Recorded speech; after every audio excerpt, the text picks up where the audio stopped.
Internet के कुछ अंधेरे कोनों में कुछ कहानियां बस जिंदा रहती हैं। ऐसी कहानियां जो इतनी अजीब होती हैं कि धीरे धीरे सच लगने लगती हैं। आज की कहानी नेब्रास्का के मकई के खेतों से निकलकर आई है, जहां कहते हैं कि 2025 में कुछ लोग बस रेंडर होना बंद हो गए।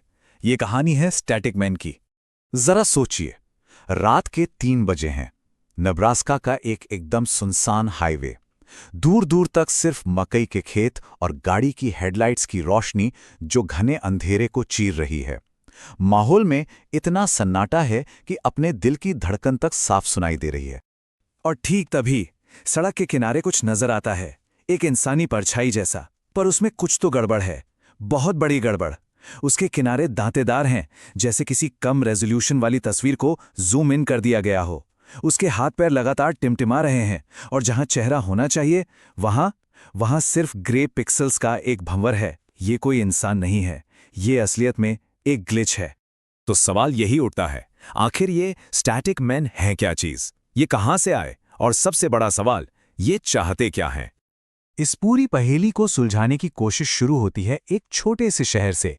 नाम है ब्रोकन बो, नेब्रास्का। साल था 2025। यहीं से पहली बार इन अजीबोगरीब आकृतियों को देखे जाने की खबरें आनी शुरू हुईं। तो चलिए इस केस की फाइल को जरा खोलकर देखते हैं। इस पूरी घटना को एक नाम दिया गया, द स्टैटिक मैन फिनोमेनन। और देखिए, लोग इन्हें कोई भूत प्रेत या एलियन नहीं कह रहे थे। मामला उससे कहीं ज्यादा अजीब था। ऐसा लग रहा था मानो असलियत की स्क्रीन पर कोई डेड पिक्सल उभर आया हो। जिन लोगों ने भी इन्हें देखने का दावा किया, उनकी कहानियों में कुछ बातें बिल्कुल एक जैसी थीं। जैसे कि इनके पास से एक धीमी भिनभिनाती हुई आवाज आती थी, जैसे कोई पुराना ट्रांसफॉर्मर चल रहा हो। इनके आसपास आते ही फोन, कैमरे सब अचानक बंद हो जाते थे। स्थानीय किसानों ने तो यहां तक कहा कि उनके मवेशी इनसे बुरी तरह डरते थे। और सबसे अजीब बात, ये आकृतियां हमेशा एक ही जगह पर बिना हिले डुले ठीक 48 घंटों तक खड़ी रहती थी, और फिर जैसे आई थीं वैसे ही गायब हो जाती थी, बस जमीन पर एक जलावा निशान छोड़कर। अब देखिए, जब कोई चीज इतनी अजीब हो कि वो समझ से ही परे हो, तो हमारा दिमाग कहानियां बनाना शुरू कर देता है। इस मामले में 3 बड़ी थ्योरी सामने आई। कह सकते हैं कि 3 संदिग्ध हैं जो इस रहस्य को सुलझाने का दावा करते हैं। पहली थ्योरी कि हमारी ये दुनिया, ये असलियत है ही नहीं, ये एक बहुत बड़ा, बहुत कॉम्प्लेक्स कंप्यूटर सिमुलेशन है। और नेब्रास्का जैसी खाली दूर-दराज की जगह वो सिस्टम के लिए लो रेंडर एरिया है। तो ये स्टैटिक मैन कौन है? ये बस एनपीसीज हैं, मतलब नॉन प्लेयर कैरेक्टर्स जिनके ग्राफिक्स ठीक से लोड नहीं हो पाए। सीधी भाषा में कहें तो हमारी दुनिया का एक बग। दूसरी थियरी का कनेक्शन सीधा सरकार से जुड़ता है। डारपा यानी defence advanced research projects agency. Theory के मुताबिक सेना एक नई तरह की एक्टिव कैमोफ्लाज टेक्नोलॉजी का सीक्रेट टेस्ट कर रही थी। एक ऐसी टेक्नोलॉजी जो सैनिकों को लगभग अदृश्य बना दे। और ये जो पिक्सल्स दिख रहे हैं, वो उस टेक्नोलॉजी का एक नाकाम टेस्ट है, जहां लाइट बेंडिंग फील्ड अपने आसपास के माहौल से ठीक से मैच नहीं कर पा रहे। और फिर आती है तीसरी थ्योरी, और शायद ये सबसे ज्यादा डरावनी है, कि स्टैटिक मैन असली है ही नहीं, ये एक टुल्पा है, बिल्कुल स्लेंडर मैन की तरह।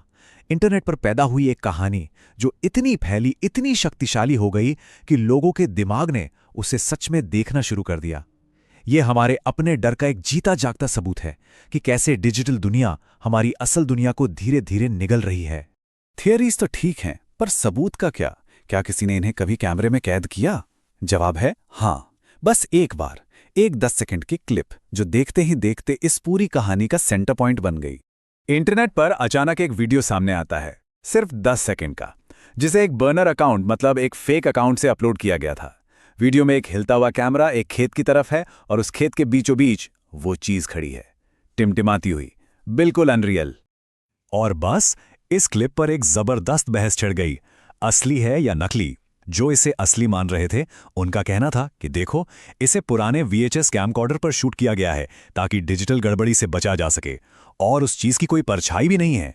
लेकिन शक करने वाले कहते हैं कि ये कुछ नहीं, बस एक चालाकी से बनाया गया वीडियो फिल्टर है। और अगर ये असली है, तो इसे अपलोड करने वाला अपनी पहचान क्यों छुपा रहा है? तो फिर सच क्या है? सिमुलेशन में एक गड़बड़ी, कोई सरकारी प्रयोग, या सिर्फ एक इंटरनेट की डरावनी कहानी? शायद जवाब उतना जरूरी है भी नहीं। जरूरी ये है कि इस कहानी ने नेब्रास्का को हमेशा के लिए कैसे बदल दिया।